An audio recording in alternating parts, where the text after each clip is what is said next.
बिस्मिल्लाहिर्रहमानिर्रहीम। अस्सलामुअलैकुम मोअज़्ज़ज़ नाज़रीन, मैं मोहम्मद समी। आप देख रहे हैं मेरा YouTube channel Siddiqui group of companies. इस प्लेटफॉर्म को यूज़ करते हुए हम आपको प्रॉपर्टी ख़रीदने में हेल्प करते हैं और जितनी प्रॉपर्टीज़ हमारे पास ख़रीदो फ़रोख्त के लिए मौजूद होती हैं उनकी डिटेल में अपने चैनल पर वीडियो अपलोड करते हैं। आप उन वीडियोज़ को घर बैठे देखते हैं।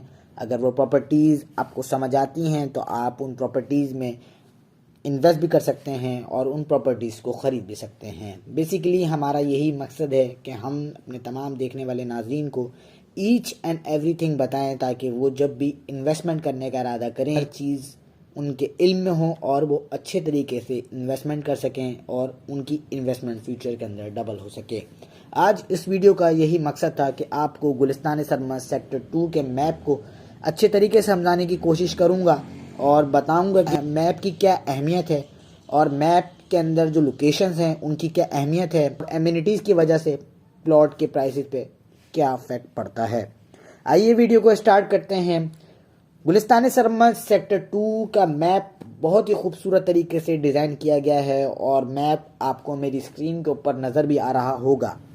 ये मैप को इन्होंने 3 ब्लॉक के अंदर डिवाइड किया है। ये पूरा सेक्टर ए कैटेगरीज के प्लॉट के ऊपर मुश्तमिल है और इस पूरे सेक्टर के अंदर 400 स्क्वायर यार्ड्स के प्लॉट रखे गए हैं। आपको मेरी स्क्रीन के ऊपर नज़र आ रहा होगा कि एक प्लॉट की जो डायमेंशन बताई गई है वो है 45 बाय 80। अगर हम उसको स्क्वायर फीट के अंदर देखें तो वो कितना बनता है, वो है 3600 स्क्वायर फीट। इस सेक्टर की जो ख़ास बात मुझे नज़र आई है और मैंने जितनी इस सेक्टर के ऊपर वर्किंग करी है उस हवाले से ये है कि ये सेक्टर इसलिए इम्पॉर्टेंट है और बहुत अहमियत का हामिल है क्योंकि ये सेक्टर गुलिस्तान सरमद के इब्तिदाई सेक्टर्स के अंदर शामिल है और इस सेक्टर के अंदर फातिमा जिन्ना मेडिकल यूनिवर्सिटी या इंजीनियरिंग यूनिवर्सिटी जो कि 80% जिसका काम मुकम्मल हो चुका है और 20% काम रिमेनिंग है और इंशाल्लाह उम्मीद करेंगे वो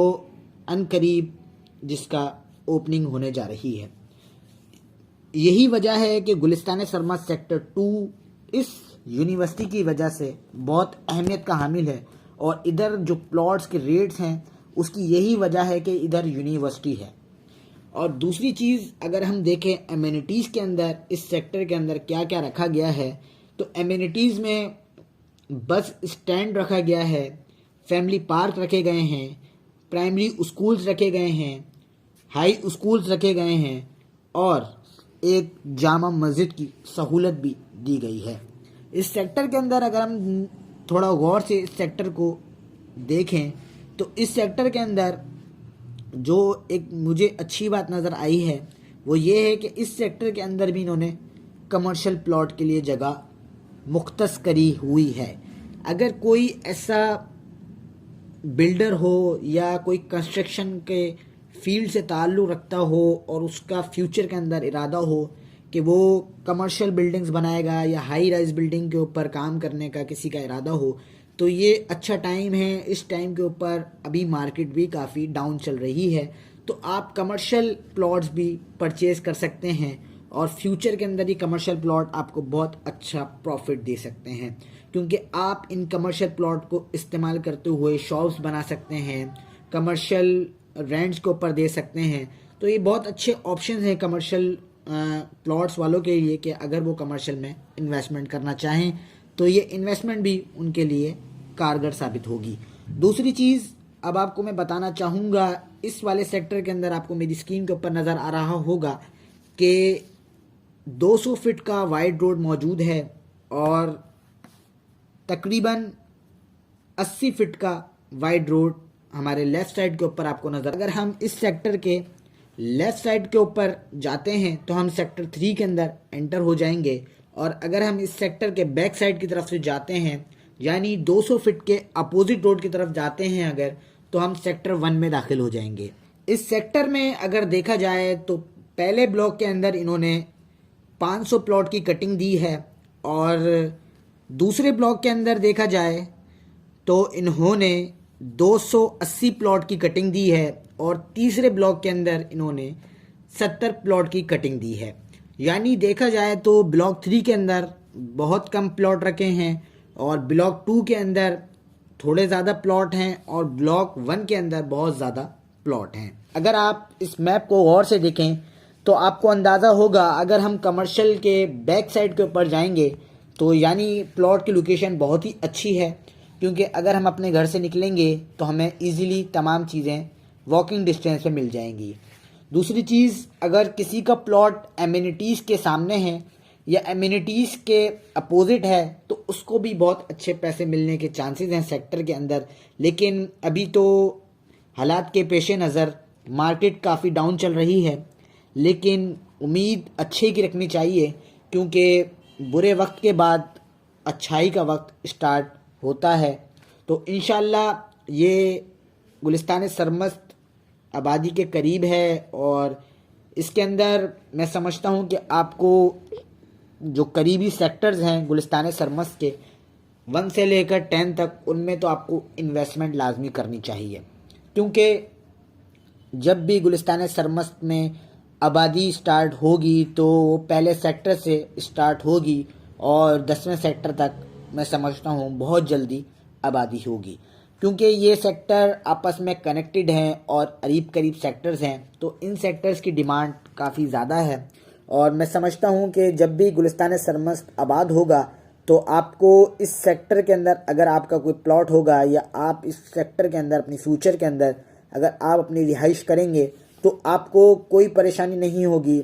आप आराम से फैमिली को लेकर पार्क के अंदर भी विज़िट कर सकेंगे, क्योंकि ये सब जगहें गवर्नमेंट ने अलॉट की हुई हैं। अगर हम इस सेक्टर के अंदर देखें कि गलियों का साइज़ क्या दिया, आपको मेरी स्क्रीन के ऊपर मैप भी नज़र आ रहा होगा, तो एक गली का जो साइज़ है वो 30 फीट है, बहुत अच्छा साइज़ है।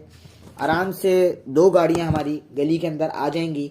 और अगर हम गली से बाहर जाएं और मेन रोड की तरफ जाएं तो वो रोड जो इन्होंने दिया है वो 60 फीट का रोड दिया है और इस सेक्टर के अंदर एक 40 फीट का रोड है जो बस स्टैंड से आकर कनेक्ट हो रहा है गली के अंदर।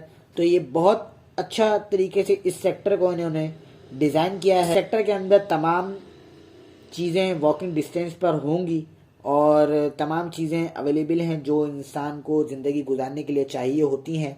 Schools, park, bus stand, commercial plots, residential plots. और अभी मैं यही अपने चैनल से गुजारिश करूंगा कि जिन लोगों के प्लॉट्स हैं गुलिस्तान सरमस्त सेक्टर 2 में वो अभी होल्ड करें, क्योंकि जिस तरह की सिचुएशन अभी मार्केट में चल रही है उसमें आपने महंगे दामों के अंदर प्लॉट खरीदे होंगे और अभी आपके प्लॉट काफ़ी सस्ते दामों में जाएंगे। और मैं समझता हूं कि अगर आप होल्ड कर लेते हैं, और क्योंकि इस टाइम के ऊपर जो मैं देख रहा हूं मार्केट की सूरत हाल, तो उसके अंदर ये नज़र आ रहा है कि बहुत सारी फाइलें सेल आउट के लिए मौजूद हैं। और क्योंकि बहुत सारे लोग बेरोज़गार हो चुके हैं, क्योंकि हालात इस कदर ख़राब हैं कि कंपनीज़ लोगों को जॉब से निकाल रही हैं, तो जिसके पेश नज़र उन्होंने फ्यूचर के लिए प्लानिंग करी थी कि गुलिस्तान सरमस्त में उनका प्लॉट है, वो फ्यूचर में उसको तामीर करेंगे और वहाँ पर अपना घर बनाएंगे।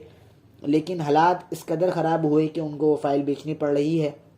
लेकिन मैं फिर भी अपने तौर से ये मशवरा देना चाहूँगा कि अल्लाह पाक ने अगर आपको इतनी ताकत दी है कि आप कहीं और से पैसे अरेंज कर सकते हैं, ज़रूरियात को पूरा कर लें और इस फाइल को अभी होल्ड पे रखें। इंशाल्लाह ये फ़ाइल आपको अच्छा बेनिफिट देगी, क्योंकि मेरा ये मानना है कि गुलिस्तान सरमस्त आप लोगों की ज़िंदगी ज़रूर बदलेगा। ऐसे ही मेरे चैनल को सपोर्ट करते रहिएगा, सब्सक्राइब करते रहिएगा, लाइक करते रहिएगा, शेयर करते रहिएगा, क्योंकि मुझे आप लोगों की सहायता की ज़रूरत है, क्योंकि मैं आपकी हर वक्त हेल्प करता रहता हूँ। और जितने भी लोग मुझसे रब्ता करते हैं मैं कोशिश करता हूँ उनको ऑफ़र भी दूँ अच्छी और उनको जवाब भी दूँ ऑन टाइम। मैं हमेशा आप लोगों को अपनी फैमिली समझता हूँ और फैमिली ही समझकर ट्रीट करता हूँ, क्योंकि मुझे पता है कि आप लोगों ने बहुत मेहनतें मुशक्क़त कर कर अपने प्लॉट ख़रीदे हैं और वो आपने इतने टाइम होल्ड पे रखे हैं, तो आपको अच्छा प्रॉफिट मिलना चाहिए।